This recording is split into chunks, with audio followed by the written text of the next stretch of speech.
along with TRPA and its partners, created this lunchtime forum for our entire Tahoe community to learn, share ideas, and strengthen our community. The topics tend to focus on transportation, environmental, and economic ideas, and we try to be as relevant to current issues in Tahoe as possible. Today we're focusing on transit for the second month, and this because of how important it is, how important transit is to the region and to meeting the environmental, economic, and community goals, especially those envisioned by the regional plan and the area plans that tier off of the regional plan. So as a reminder, this is Tahoe Transit Series number 2, what's in store for transit north and south. It's been really good. We have some great speakers to talk about what's going on transit-wise in Tahoe and what some of the future plans are. Everybody, our 4 panelists, will introduce in a minute here. We'll all talk for about 10 minutes, and then we'll open it up to audience question and answer. My name's Gavin Feiger. I'm part of the Tahoe Sustainability Collaborative. It's a group started in May of 2012, about 125 of us, working to accelerate change to improve the environment, economy, and community in Tahoe. Most of the work is done of the Sustainability Collaborative is done through working groups, and I am one of the co-chairs of the Community Mobility Working Group, so this is very relevant for me. So we have some great speakers today, and I'm going to do quick intros. First, George Fink. He's going to focus on the South Shore. He's with Tahoe Transportation District, the Transit Systems Program Manager. He began his transit career with the San Joaquin Council of Governments, managing various funding programs before moving on to operational management for Calaveras Transit, Fairfield and Suisun Transit, Altamont Corridor Express. So he has over 17 years of experience in transportation and transit, and his well-rounded expertise helps TTD craft pragmatic solutions to complex issues. George advocates for educating the public on government funding programs, transparent policy decisions. He has a bachelor's in political science from University of California, Davis, a master's in government from California State in Sacramento, and a certificate in transit and paratransit management from Pepperdine University. George lives in South Lake and is dedicated to finding better ways to move visitors throughout the region so everybody can enjoy Tahoe's natural environment. And then second up will be Tom Fortune. He's been in the ski industry for 37 years. He's currently Director of Base Operations at Heavenly. He's been there for 5 years, since 2010, and has worked his way up through the ski industry over the last 37 years, having just about every single job, including 2 years at Snow King Mountain in Jackson Hole, Schweitzer Mountain in Sandpoint, Idaho, and Stevens Pass in Washington. Then we'll have Sandy Evans Hall. She's going to focus a little more on the broad vision for the future of transit, especially in North Lake. Sandy was born in California, attended UC Riverside and University of Washington, moved to Steamboat Springs, Colorado in '81, and began working for the Chamber Resort Association there in 1986. While in Colorado, she was on the board of the Colorado Chamber of Commerce Executives for 6 years, chair of the organization for 2 years, and received an Outstanding Leadership Award from the Colorado Association of Commerce and Industry for her work in the state. In 2011, Sandy was selected by her peers from around the state of Colorado to receive the Chamber Executive of the Year Award. And that same year, May of 2011, she chose to join the North Lake Tahoe Chamber CPB and Resort Association. And she's now she's the CEO and Executive Director of that organization. So oversees a staff of 16. They run a Chamber of Commerce. They market North Lake Tahoe as a destination for domestic and international travel, and provide visitor services and advise Placer County Board of Supervisors on the investment of more than $6 million a year of TOT revenue for marketing, transportation, and capital improvements. And then Jaime Wright will close us out, focusing on some of the current services, including ski shuttles up in North Lake. Jaime is the Executive Director of the Truckee North Tahoe Transportation Management Association, which is a long acronym, and has worked locally in private and public transportation since 1999. She grew up in Truckee and North Lake Tahoe, so mobility has always sparked an interest for Jaime, motivating her to continue her education and work experience within the field of transportation. Jaime joined TNT-TMA as a program manager in 2008 and has been the executive director for the last couple of years, 2013. So we'll get started here with George, who's just going to speak for a little bit, and then you guys want to hold all questions to the end? So if you have questions, remember them, and at the end we'll go through all the questions. Okay, well, good afternoon. As you haven't said, I'm George Fink with the Tahoe Transportation District. I think that we can all agree that anecdotally, last summer we had a lot more tourism than we've had previously. And then now we're skiing before Thanksgiving, so we're looking at an excellent winter coming up as well. I think we can all hope for that, given the last couple of them. But I think that also presents some unique challenges for us, and maybe we got a little bit of a pass over the recession years of not having to kind of defer addressing some of the issues that we have with transit and transportation within the region. But certainly through last summer, we got a big dose of what Tahoe can carry and what our basin looks like, given the existing infrastructure, existing services, and the visitors that are coming online. We also have, in partnership with TMPO and TRPA, a lot of new data sources coming online that's giving us a better idea of which visitors are coming in. We're doing a corridor study that's assessing projects around the lake, and part of that was bringing in statistics on visitorship to the lake. And what we found is there's a lot of people, upwards of close to a million plus visitors on a popular weekend like 4th of July, and that contrasted with 50,000 year-round permanent residents within the basin. So any variation to that, on average, we have a couple 100,000 people in the basin on any given month beyond our population, and that puts a lot of stress on the transportation and transit systems that we have now that are basically paid for by the 50,000 residents that are here. So what we have with that visitor generation is we also see that a large portion of that is drive-up folks that are coming up for a day trip and driving around the lake, or people that are coming up and just visiting Emerald Bay and then leaving. So we need to look at what is influencing that, and I think some of that is the growth that you're seeing in Reno is going to have an influence on that in the future. The growth you continue to see in El Dorado County, Placer County, Sacramento, all these markets are shown as big players in what is coming up toward the lake. And with that influx of visitors, that creates the congestions on our road and creates access issues to all of our popular attractions. And one way to help preserve our lake and our attractions is through public transit. So a recent study noted that over 70% of the pollutants impacting lake clarity comes from transportation.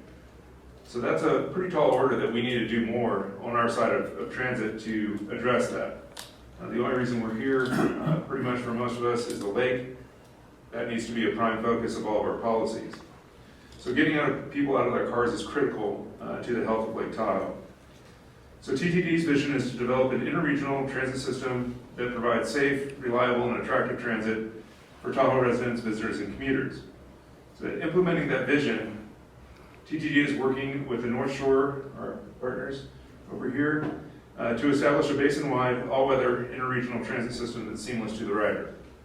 And I think that's important to note that seamless to the rider doesn't mean that we're going to have one massive conglomerate transit agency anytime soon. What it does mean is that from a visitor coming up here, they're not going to see the different jurisdictions in the background that are making this work and our business partners that are making this work. It just needs to be seamless to them so that they understand that I get on the bus here, I can get where I want to go. We want one brand, one experience for the visitor.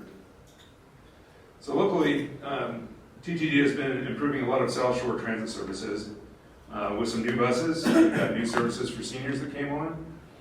We have schedules being put up at our time to bus stops. We have shelter lighting going in probably later this winter. We have some new scheduling software to help automate that process to move people around quicker on our senior services and demand response services. And a couple other technology solutions that are geared towards increasing our efficiency with existing resources. Because pretty much money is finite. Longer term projects are depending on additional resources coming online. One of those projects is like linking the North and South Shore with a ferry.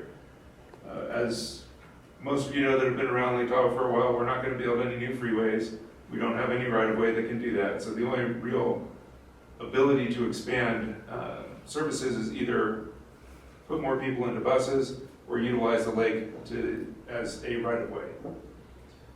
We also look to expand neighborhood transit services. Right now, we're pretty much arterial focused. We want to increase frequency. We want to reduce fares, even going as far as having a free-to-ride system, and increase service to Myers, better service on the west and east shore. Right now, that's just seasonal in the summer months. And then parking management and being able to support the needs of our business communities. So one of the resources I wanted to mention that we got to give a shout out here to the federal government. For the first time in a long time, it looks like they're going to pass a 6-year funding bill. That's exciting. But the funding levels in that bill are right around 1998 levels, so it's remained flat for about 15 to 20 years, and it's in a flat funding line from the government. When you figure in inflation, it's actually a reduction over the course of time. So while it's nice to have some certainty going forward on a 6-year bill, that's not going to be our primary funding source. And I think we need to recognize that, because the community is going to, our residents, we're going to have to find the solutions to increase transit in the basin. We can't look to the feds, we can't look to the states.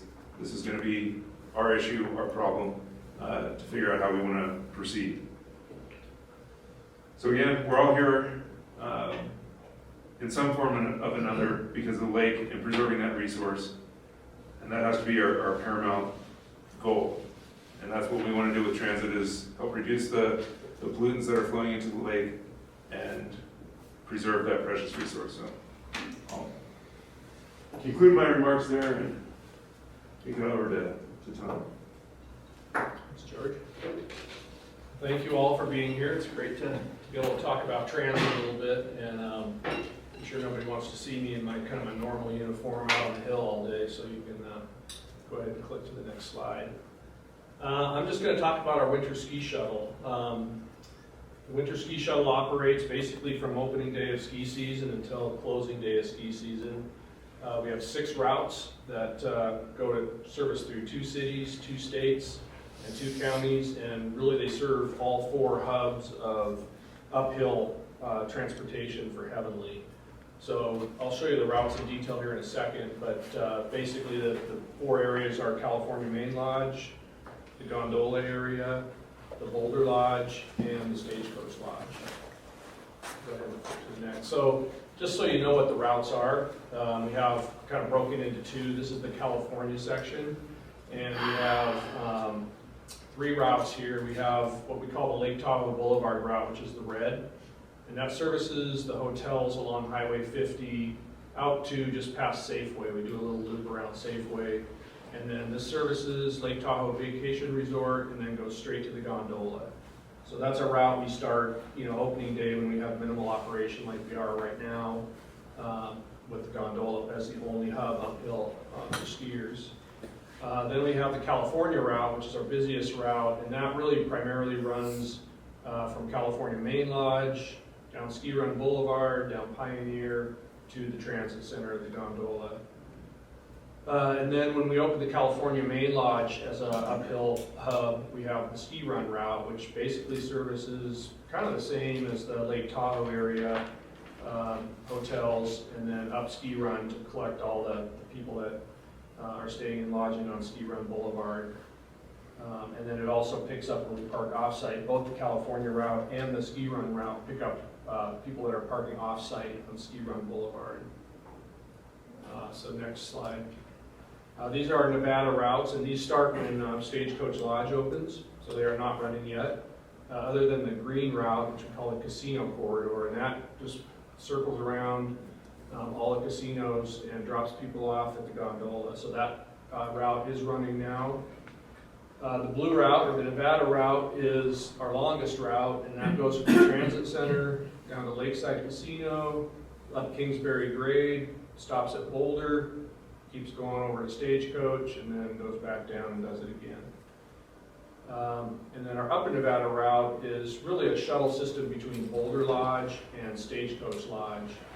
And that route it's actually one of our busier routes because the Stagecoach parking lot's fairly small. It fills up 90% of the time, almost every day. So the overflow is Boulder. And even if Boulder's not open as an uphill hub, it's a pretty large park and ride area. So this route runs every day, all winter long, whether Boulder's open or not. There is another route that is a partnership with TTD and the Ridge, and that takes the Ridge guests from their facility down to Stagecoach. And so that's kind of their thing. So these routes run every day, all day long. And starting on opening day, like I said, with minimal operation, and it expands as we expand our operations and our hubs. And depending on how many buses we have, like the California route that runs between California Main Lodge and the gondola, that shuttles a lot of employees as well as guests. And that bus runs every 10 minutes all day long. So it's a great, super convenient way to get to the gondola. You don't have to park and walk a million miles to get to the gondola. It drops you off right there. So we really, really try to encourage that. And it's operating now even though California is not open. It's a super park and ride type situation. Go ahead. So really the people who use the shuttle is pretty diverse. It's free, so that's one thing that makes it really attractive. It's funded with a partnership between Vail and Heavenly and TTD and the funding that they get through the government. But our primary guests are really employees and the kind of the top three: Heavenly out-of-town guests, employees, and just locals that know kind of the system of parking and riding to the gondola. Out-of-town guests can check into their hotel, and if they're skiing, they don't really need to drive their car again while they're up here. And then local guests from one base area to another, that happens a lot when we have wind holds. So one of the reasons we have all these buses is with 4 different portals going up the mountain. If we have a wind closure, which happens 20 days a year or something like that, a guest who starts out at the bottom of the gondola or California may get stuck over at Stagecoach. So in that situation, we deploy and we kind of take buses from other routes, because we may have 1,000 people waiting at Stagecoach to get back from where they started. So it's a critical piece to our, basically our navigating our guests around the mountain. And then we also shuttle a lot of non-skiers. It's a free route. It goes right down Pioneer Trail. So we pick up people that live along there to go down to Rayleigh's to a grocery shopping. And so when you ride the bus, which I do a lot, you're sitting there with skiers from out of town, locals that have parked up at California that want to ride to the gondola, or people with sacks full of groceries that are going home. So it's a pretty diverse group. And then we also pick up employees, both Heavenly and Kirkwood. Employees can ride the ski shuttles and the fixed routes for free to and from work. So it's not kind of an all-day carte blanche type thing, but we, with TTD, pick up employees along the fixed routes, both down in Gardnerville, out by the Y, and get them to where they need to go. As long as they're in uniform or have an employee pass, we ask them just to kind of go to work and go home and not use it beyond that. But we do a fair amount. The other piece that I mentioned is on peak days we park off-site. So we have an agreement with the city to park on Ski Run Boulevard and Saddle Road and Keller Road up by California Lodge. So depending on the year, anywhere from 15 to 25 days we'll park off-site. And we use the shuttles to pick up the guests that parked, and we bring them up to California Main Lodge. The other piece that we do quite a bit of is when we do have wind holds and California bases open, we'll bring all the ski school instructors and students over to California Main Lodge, and they'll conduct their lessons over there for the day, so we're not shut out. And so it's called the West Coast Party, and we do that pretty regularly. That's it. And then the benefits really is mainly to try to keep the cars parked when they get up here. It's free, like I said, it's available to anybody who wants to ride it. Creates less traffic, less parking capacity in our base areas, which is on a big year is a pretty big deal. We have limited parking, and just reduces the overall carbon footprint in the area.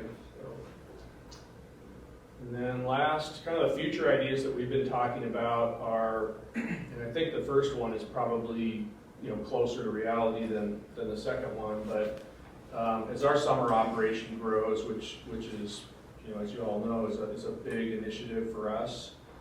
We had a huge summer this year, and next summer we expect to be even bigger. Parking in the village is a challenge. So California Main Lodge is it's 1,200 spots of parking. It's pretty much vacant in the summertime. So my vision is to use that as a park and ride for all guests, and run a couple buses all summer from California Main Lodge to the village.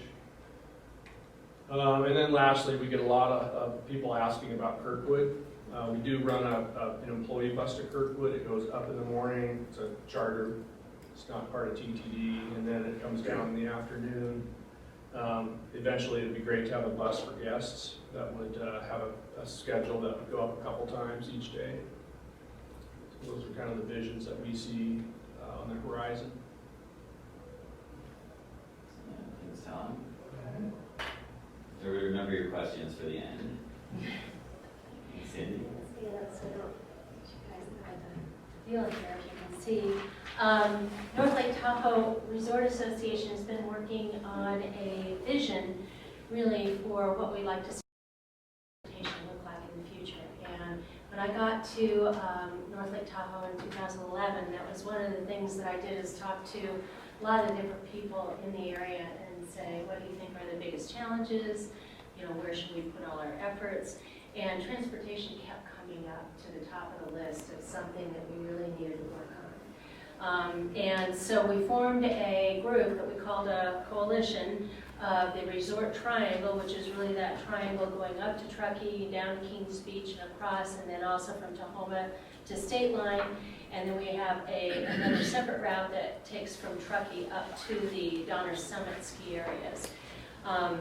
So that was all within that vision, and we got all of the transportation gurus from the area, from North Star, from Squaw, from the town of Truckee, from our TART system that we have, from Incline Village, and we sat them all around a table and we said, money is no object. What kind of a system would you design? And what we got was something that would be on a 15-minute frequency, free to rider. We go from 6 a.m. till 2 a.m. year-round. That would cover the entire triangle, including the stretch between North Star and Truckee, which was not being covered. It would have the ability to join up with people in neighborhoods by having shuttle systems that would go and pick up from the various communities and neighborhoods and bring to a centralized area. So this was the big grand vision. And then we gave it to our consultant, Gordon Shaw, who works for LSC, and I know he's done work for you all down here, but he's done a lot of work for us, and said, Gordon, how much would this cost? And he came back to us and he said, right around $18 million a year. Well, we're currently spending about $4.5 million between the town of Truckee and Placer County, the East Placer County portion. So that became something that we felt was just too much, that we couldn't really take all of that in. So we started to cut away from that grand vision to get to something that we felt was actually achievable. And that's what I'm going to talk to you a little bit about today. So first of all, we have come a long way, and we love showing some of these old photos, from the steamer to the train, and to now our award-winning transit center. And so we also looked at other resorts, and we said, what are they doing, and how are they doing it? And our first transportation summit that we held in 2011-12, we brought in people from Summit County, Colorado, from Park City, Utah, and from the Aspen Roaring Fork Valley area. And so that people could kind of hear what's happening outside of this area.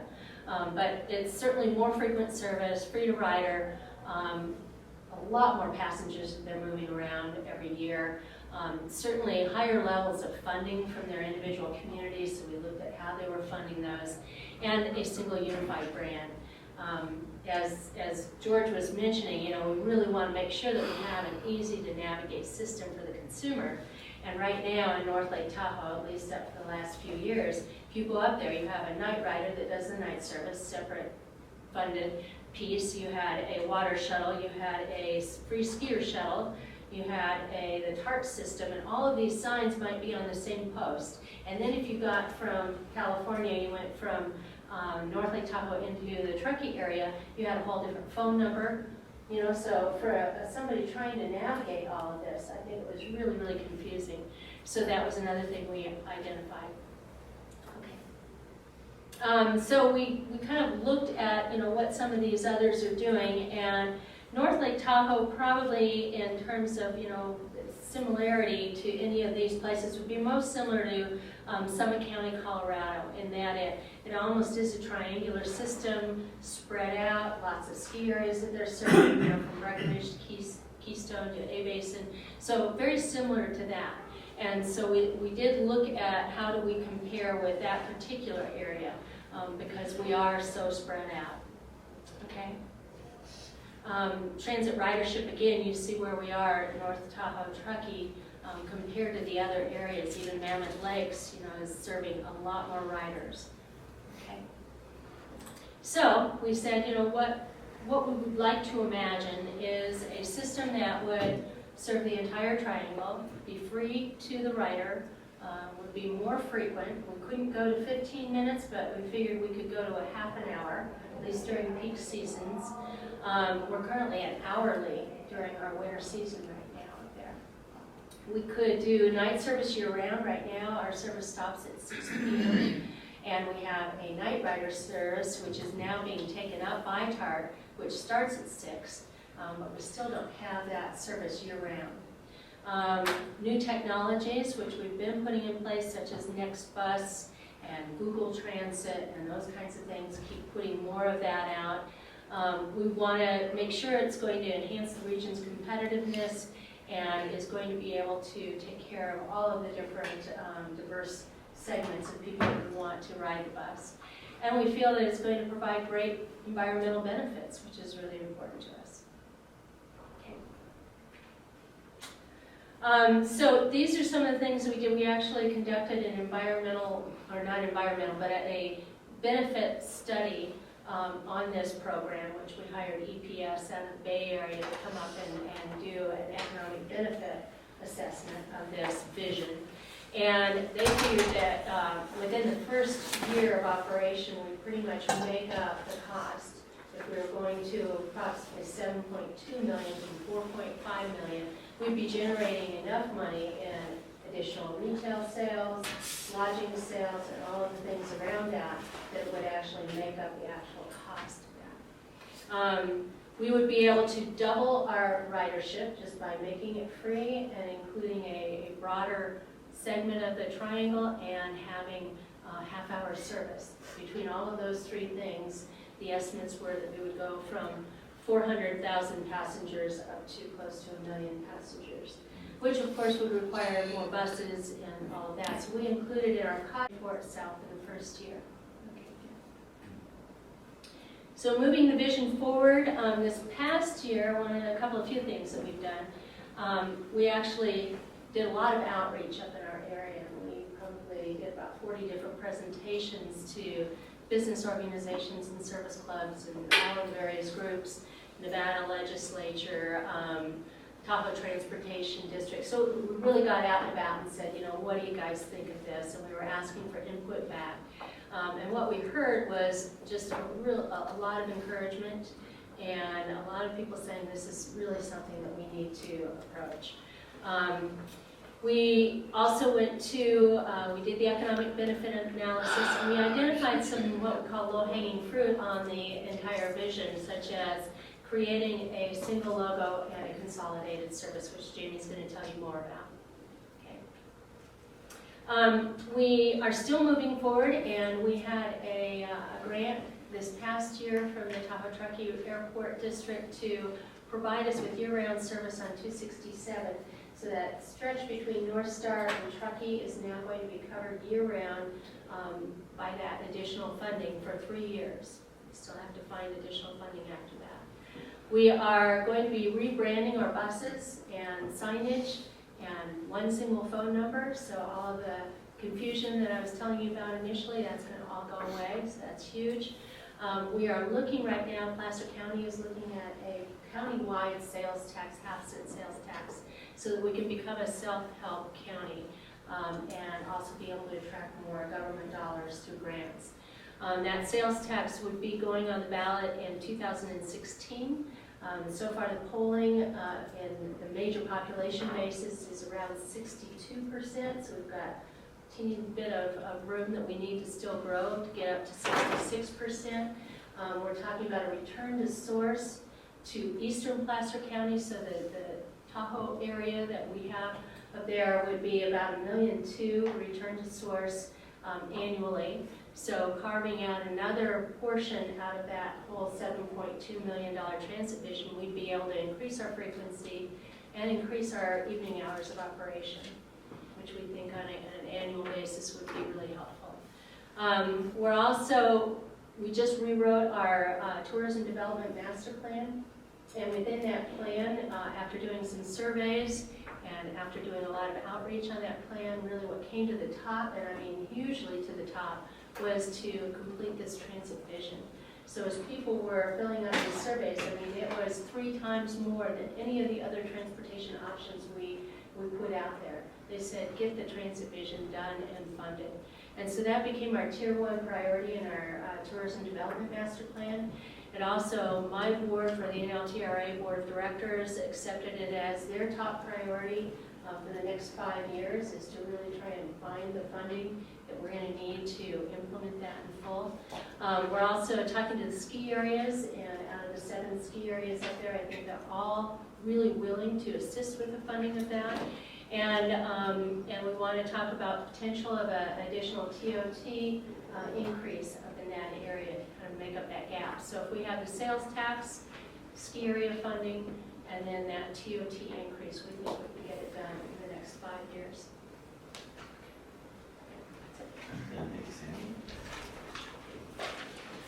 Good afternoon. My name is Jaime Wright, and I am the Executive Director for the Trekkies North Tahoe Transportation Management Association. We were formed back in 1990. The Resort Triangle sits within 2 states and 3 counties, so we have multiple jurisdictions to kind of work with to make sure that that bus passes that magic county line, or state line in some cases, meaningful. Go ahead. The TMA's mission is really to foster public and private resources to bring innovative mobility solutions to the Resort Triangle. So we are a membership-based organization, and we have both public and private partners, which creates quite a unique forum for people to come forward and kind of bring different ideas, but also have the opportunity to speak with those that may be implementing some of those ideas. Go ahead. So ultimately, we do a large variety of different things. We may advocate for something like what the Vision Coalition is doing. We collaborate with those partners as well, do education and public outreach. So I've been on the committee going out with Sandy and on my own to kind of educate our community within the Resort Triangle about transit. Why maybe that bus doesn't come every 15 minutes. And it's always interesting that many people don't understand why it doesn't come every 15 minutes. And they think, well, it should, or they don't necessarily put the funding gap together themselves. So we also do all the marketing for the Resort Triangle. So because we have the town of Trekkie and we have Placer County, and we also work with RTC, as well as the TTD, we take a lot of the transit information and put it into one either brochure or website format for people to refer to. That way they're not having to go to 3 different websites to try to make their transit connections. We also do program management.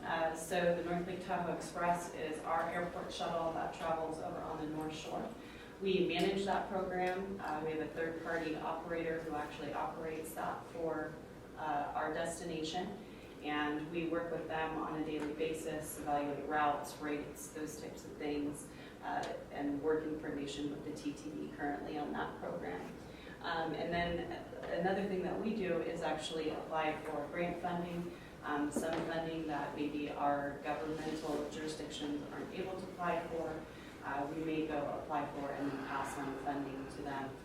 That is, for example, how we got TART onto hourly service on Highway 89. So we kind of just do a wide variety of different things, but we try to be a resource and an advocate for general overall mobility and connection within the Resort Triangle and the region.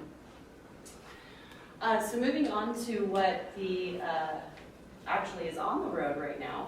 So TART is our major regional provider. They actually do cross the county lines, go into other jurisdictions. So we have our main line, which actually services all the way from Tahoe into Incline. So RTC does use TART to operate their route in Incline, and they actually pay them to do that. We have our Highway 89 route, which travels between Tahoe City and Truckee, and has always been a major connection for the Resort Triangle, getting between Truckee and Tahoe City. Highway 267, as Sandy alluded to, is actually coming on year-round. It used to be a seasonal service, so we would provide another link into Truckee from Kings Beach, where we see actually a huge need to have that connection.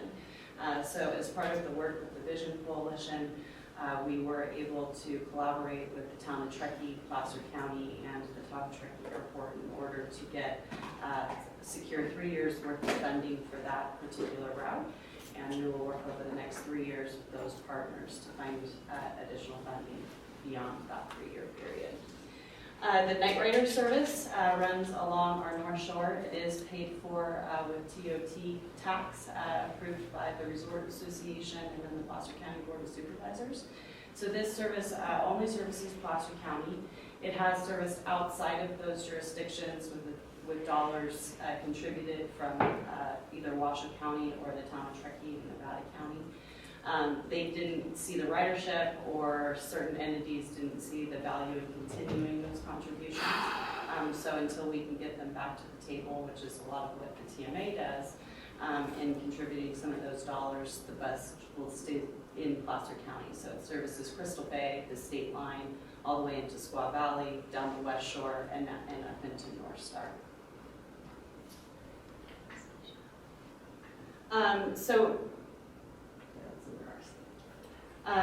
The Trekkie Fixed Route service is a 6-day-a-week. They travel Monday through Saturday and around Truckee. In the wintertime, they actually travel 7 days a week and expand service up to Donner Summit. Generally happens mid-December into March, beginning of March, middle of March. So they provide that full connection to the full Resort Triangle with connections to TART in Truckee in the wintertime. They also provide a dial-a-ride service within the town of Truckee, so you can call for a reservation and get door-to-door service on their dial-a-ride service as well. So the TMA manages a few projects as well. I had expressed that we had managed the North Lake Tahoe Express, which was our airport shuttle. Historically, the Night Rider, which started in 2006, also was operated by a third-party operator until we could get the funding in order for Placer County to actually run the service. So we did manage that contract and that operator and that service up through this past summer. We will continue to be the marketing arm, outreach arm, the ones out in the community using the service to give feedback to TART, but we will no longer manage a contract with a third-party operator on this service. The North Lake Tahoe Water Shuttle was a service that ran a 3-year pilot. We learned a lot. It was a service that was always meant to connect with the ferry that's proposed to come across the lake from the south to the north. As that project gets a little further down the road, I believe waterborne transit will return to the North Shore, but given some lessons learned and some perceived lack of ridership and things like that, that program did not get approved for funding through the Placer County Board of Supervisors this past summer. And then we also have a free ski shuttle that travels along the North Shore. This is another one that started with a third-party provider operating it for us. Placer County did step up to the plate a year or two and offered to go ahead and operate the program. with contributions from not only the NLTRA and our TOT funding, but Squaw Valley, Alpine Meadows, and Homewood also contribute directly to that program. And so that one is free. It operates holidays and weekends throughout the winter months. And we, as Sandy said, the low-hanging fruit, one of those was the new branding for the shuttles. We have worked intensely with the town of Trekkie, Placer County, to actually put out a new brand for the, one more, for both TART and Trekkie Transit. So the name TART will remain on the buses, but it is now Tahoe Trekkie Area Regional Transit, where it used to be Tahoe Area Regional Transit. This is the first winter this will actually roll out. So we have new buses on order, which will actually, Trekkie Transit has ordered for, TART has ordered for, and those will all hit the streets about mid-December.